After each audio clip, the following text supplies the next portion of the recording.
Welcome everyone, my name's R.K.Waltz. Today we're going to go through my list of top 10 Battlebond spoilers for Commander.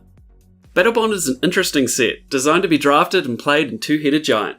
Mechanics such as Assist, allowing another player to contribute towards the cost of a spell, and the friend or foe effects on spells specifically support this unique format, while a variant on the partner mechanic, Partner With, allows for a new breed of partnered commanders.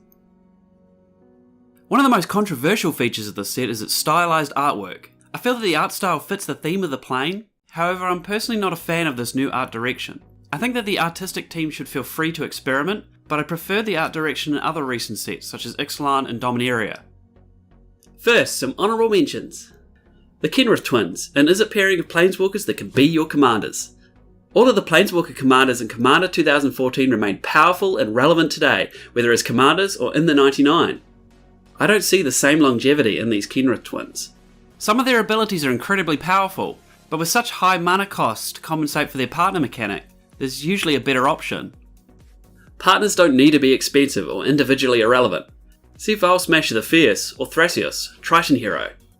I'm really unimpressed by the Kenrith twins, but they deserve a mention for being unique. Next honourable mention is Purr's Whim. Outside of Two-Headed Giant, Purr's Whim is an OK ramp spell, as it can search for any land, while potentially having an impactful sacrifice of an important enchantment or artifact for each opponent. This is not an amazing new card, but I chose to mention it here as it illustrates the artwork issues in this set. The colour palette is exaggerated and cartoony, not just for the imaginary creature, which kinda gets a pass for being from a child's imagination, but also for the surrounding and Purr themselves. Speaking of Purr, what happened?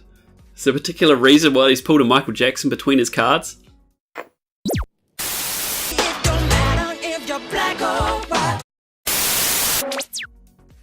The lack of consistency between these cards isn't the issue. The issue is that it suggests that the two artists did not directly collaborate, and that the resulting disparity was not picked up by the art director. Neither was it picked up during playtesting, quality control, or printing. My final honourable mention is for Fumble. Fumble costs 1 and 1 blue for an instant that reads, return target creature to its owner's hand. Gain control of all auras and equipment that were attached to it. Then attach them to another creature. Spot removal at instant speed for 2 mana is good, especially at uncommon. The added permanent acquisition of auras and equipment attached to that creature is an awesome potential bonus, particularly in Commander.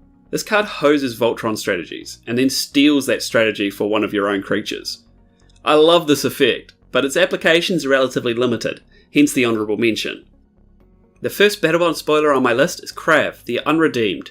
Krav costs 4 and 1 black for a 3/3 legendary creature demon that reads, Partner with Regna the Redeemer.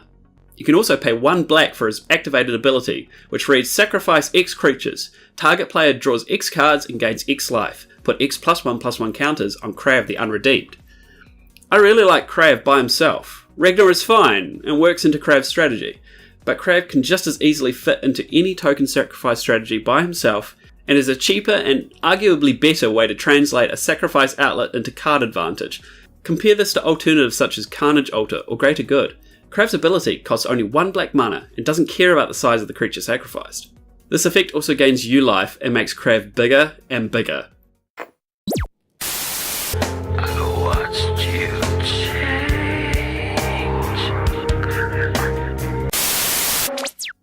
I'm really excited about this card. It has excellent flavour and a powerful ability.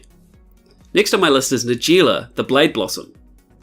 Najeela costs 2 and 1 red mana for a 3/2 legendary creature human warrior that reads, whenever a warrior attacks, you may have its controller create a 1/1 white warrior creature token that's tapped and attacking.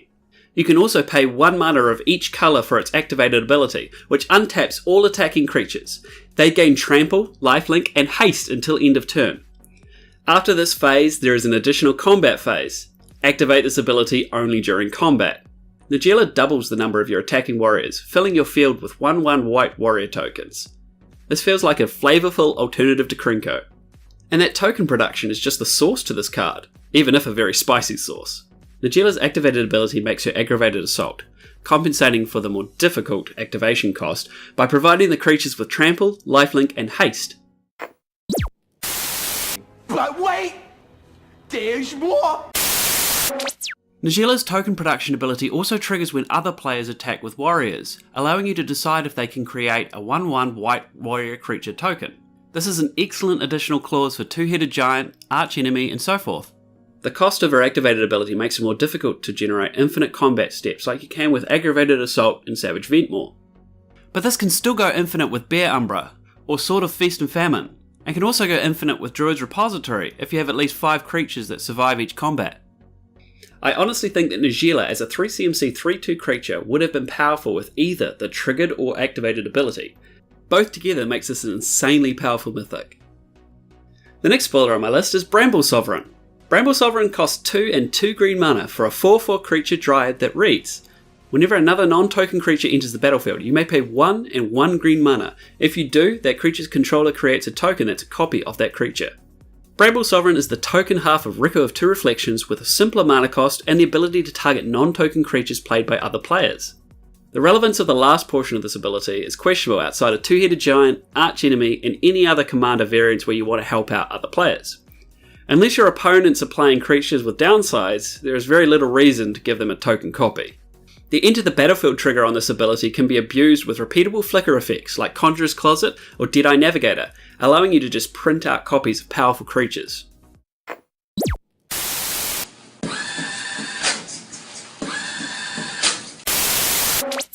Bramble Sovereign can also go infinite with the same creatures Riku can, such as Palinchron and Great Whale. The next card on my list has a similar but completely different ability. Arcane Artisans cost 2 and 1 blue mana for a 0/3 creature human wizard. Pay 2 and 1 blue mana and tap Arcane Artisan. Target player draws a card, then exiles a card from their hand. If a creature card is exiled this way, that player creates a token that's a copy of that card. When Arcane Artisan leaves the battlefield, exile all tokens created with it at the beginning of the next end step. I wasn't sure about this card at first when I read the final exile trigger, but many similarly costed token producing abilities or effects exile the token at the end of turn anyway. And the exile trigger on Arcane Artisan also only triggers at the beginning of the next end step.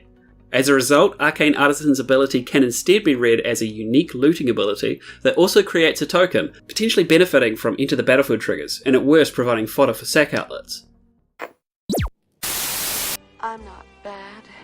I'm just drawn that way. At best, this allows you to cheat a copy of a powerful creature onto the battlefield. I think I'd prefer Fairy Artisans over Arcane Artisans most of the time, but this card is definitely powerful. The next card on my list is Mindblade Render. Mindblade Render costs 1 and 1 black mana for a 1/3 creature Azure Warrior that reads, whenever your opponents are dealt combat damage, if any of that damage was dealt by a warrior, you draw a card and you lose 1 life.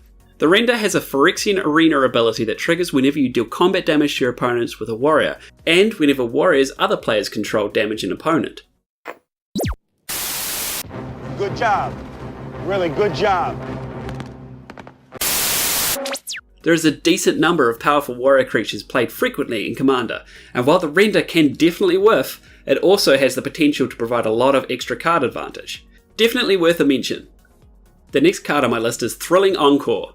Thrilling Encore costs 4 and 1 black mana for an instant that reads, put onto the battlefield under your control all creature cards in all graveyards that were put there from the battlefield this turn.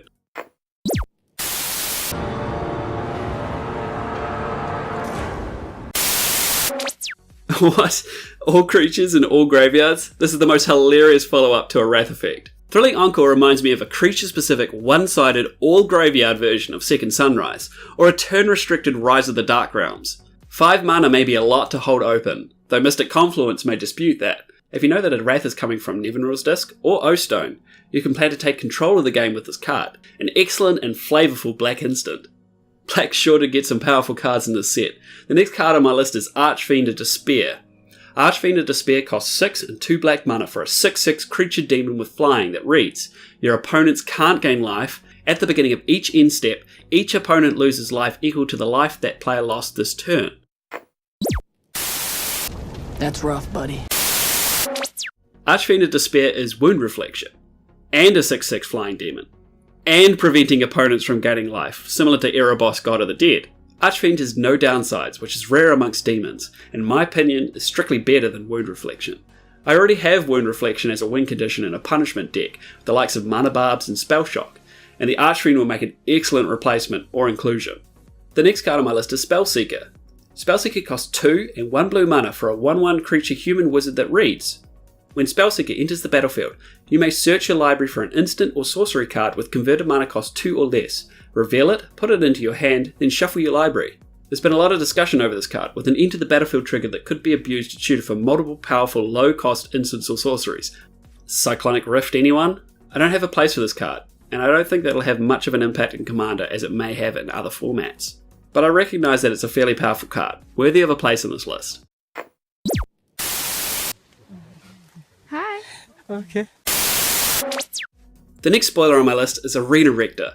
Arena Rector costs 3 and 1 white mana for a 1/2 creature human cleric that reads. When Arena Rector dies, you may exile it. If you do, search your library for a Planeswalker card, put it onto the battlefield, then shuffle your library. You know, the other day I was thinking, you know what Super Friends needs? A card that tutors for Planeswalkers and puts them into play for free. Said no one ever. Super Friends is already gross, and this card only makes it more so. This is disgusting. Combined with Mimic Vat, Followed Footsteps, or Progenitor Mimic, plenty of Arena Rector copies can be produced and sacrificed for triggers. I'm not looking forward to seeing this card in action. The last Battlebond spoiler on my list is an entire cycle. The new Bondlands are a cycle of allied coloured tap lands that enter the battlefield untapped if you have 2 or more opponents. In multiplayer Commander, these dual lands will always enter untapped unless some of your opponents have already been eliminated. These lands are a slam dunk, absolutely love them. Don't know how I could possibly express how much I love these cards.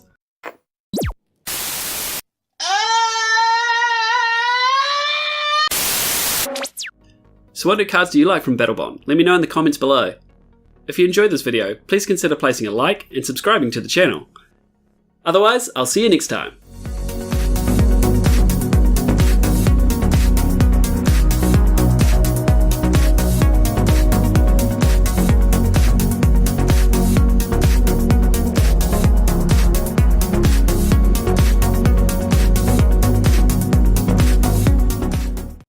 So is this recording?